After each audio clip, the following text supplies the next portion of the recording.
Welcoming you back with the sounds of Rasho T.I., who God bless, and we are dealing with blessings in more than one way. And it is said that art should comfort the disturbed and disturb the comfortable. And our guest, who we're going to be speaking with, he has collaborated with 24 local artists to create art that moves and art that moves you. We're speaking with Kinetic Artist guy Kingsley Edward Beckles. He currently has an exhibition titled Symphonic Synchrony, and two heads are better than one. Well, Symphonic Symphony, two heads are better than one at the Central Bank. He joins us now to speak to that. Thank you so much for joining us, Mr. Beckles. How are you doing? I'm great. Thanks for having me. Definitely our pleasure. Now, I want us to start off from the ground up in terms of what is kinetic art? Kinetic art is, some artists use the paintbrush and paint. Kinetic artists use things that move. Everything is motorized or wind-driven or driven by the water. So they paint their picture or tell their story by movement.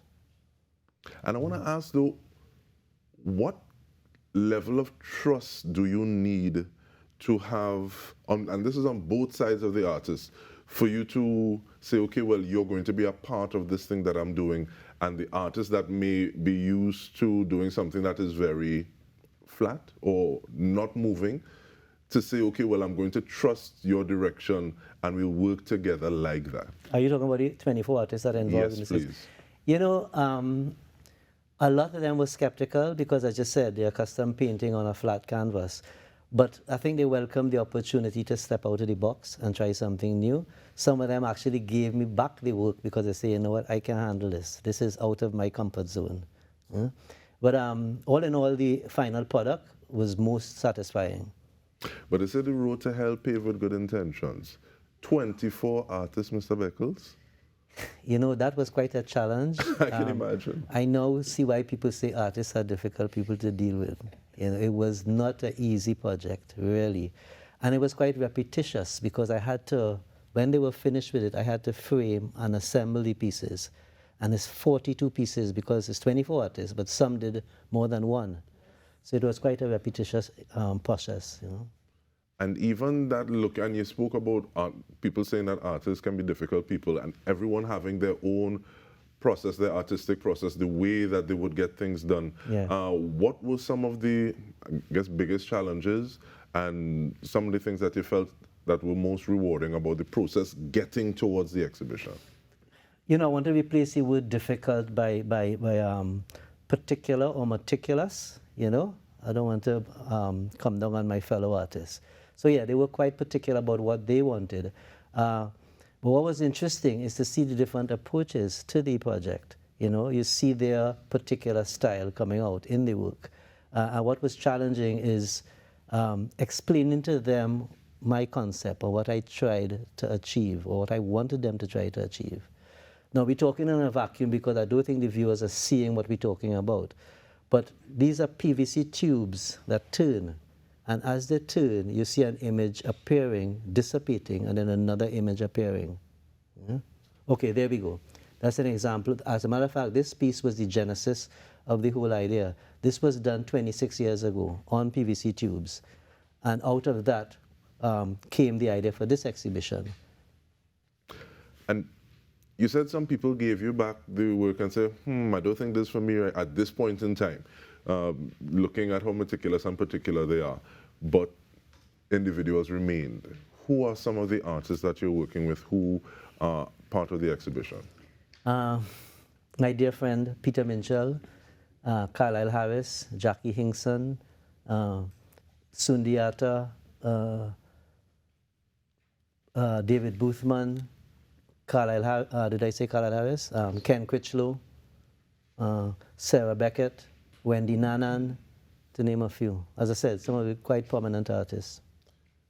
And you spoke about the role of art, the potential impact in terms of comforting or disturbing. How do individuals kind of interact with it? Is it that there's a certain demographic that says, I like this? Talk to me, because I heard you have a story as well about it. I want to tell the story. Tell because the story. You almost, yeah, you led, that was a good prelude to the story. I had an exhibition a few years ago in New York. A lady came into the exhibition with a 2-year-old son and her dog. She got caught up in looking at a piece in front of her. Her 2-year-old son was attracted to a piece to her left, and the sound, because some of my pieces make sounds, the sound of one of my pieces attracted the dog behind her, and he turned around and started to bark. So in one swoop, I affected 3 beings, an adult, a toddler, and a dog. And I think that speaks volume about the power of art, in particular kinetic art. I'm not sure you'll be able to tell that story about the central bank because I don't think they let in any dog inside. But in terms of looking at the fact, and I see that you can WhatsApp for more information, 483-0702, and opening hours Monday to Friday, 9 a.m. to 4 p.m. But you spoke about using the tubes, you spoke about having sound. What determines, okay, this is what I'm feeling and this is how I want to express it? You know, my work is quite eclectic. I collect discarded stuff, and I don't want to say garbage, but discarded stuff and things that people don't use that are somewhat mechanical. And I can't keep them in boxes. I need to have them visual in my face, in my studio, where I can see them. So when I start a project, I kind of look around and figure out what goes with what. It's almost like cooking. It's almost like getting the right ingredients and a little bit of this, a little bit of that. And I think that's how I work. And I need to say, it's most important, I really am a conduit. I am just, I know you've heard this many times, but the pencil in a bigger hand. And I'm glad you spoke about conduit. I feel like you give me a full toast to ask the next question. If we want to quote, not Gay Flamingos, but Andre Tanker saying, he went away, he leave and he forward home. You would have gone away and you've returned. You've dealt in education.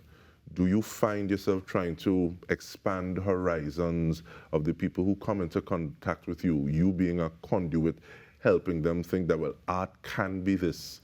You talk about something not being garbage, but you look at it a little differently. What is that process like in terms of saying, okay, well, letting individuals think a little more so they can do a little more and express themselves differently? You know, I had a struggle with that at the beginning, and my viewers also. A lot of them weren't sure if what I was doing was art, because they sort of conditioned to art being in a frame, and it's a coconut tree with you know, the regular seascape and landscape. But what I do is quite different, and it's a marriage of art and science. I have a background in math and physics, and I'm an artist, so I've combined the two. So I think people now beginning to realize that art is much more than painting and drawing. You know? I don't know if that answers your question. It does, and sometimes time bears out, because at first people didn't think that David Rudder was singing Calypso. Exactly. So, exactly. But in the minute and a half that we have to wrap up, give us information that you want about the exhibition and anything that you want people to come away from this conversation with. Okay, one thing I want to say is, yes, the hours are restrictive. It's 9 a.m. to 4 p.m., just Monday to Friday, when a lot of people work. But next Friday, there's an artist talk at 6 p.m., which gives artists, the viewers, an opportunity to come by. The admission is free. What I want to say is, I have a body of work of over 100 kinetic pieces, and most of them are in my storeroom collecting dust, out of sight of the viewer, and nobody is able to enjoy or appreciate them. And one of my concerns and one of my long-term or long-standing dreams and desires is to find a space that I could set up a kinetic house, a kinetic gallery, which will be the first of its kind, not only in Trinidad, but in the Caribbean. Because I'm the only one that does this, that I know of. Where people could come, even dogs, could come and view the work and appreciate, you know, families.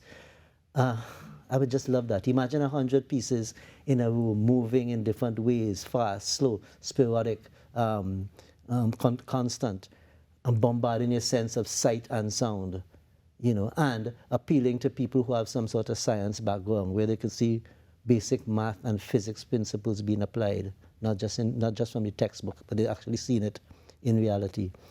And people who just curious about how did he get that to move.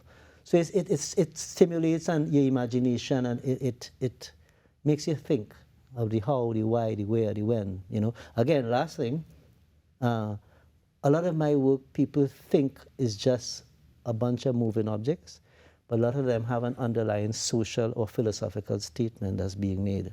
You know, this is why I produced a book here that has, next to the pieces, it has explanations of what was in my head when I conceived the work. And definitely that's the purpose of art in terms of having people think. Yeah.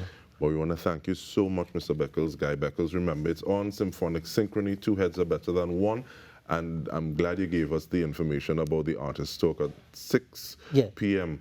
Next Friday. Next Friday. So stay with us. The Now Morning Show continues. We come back after this.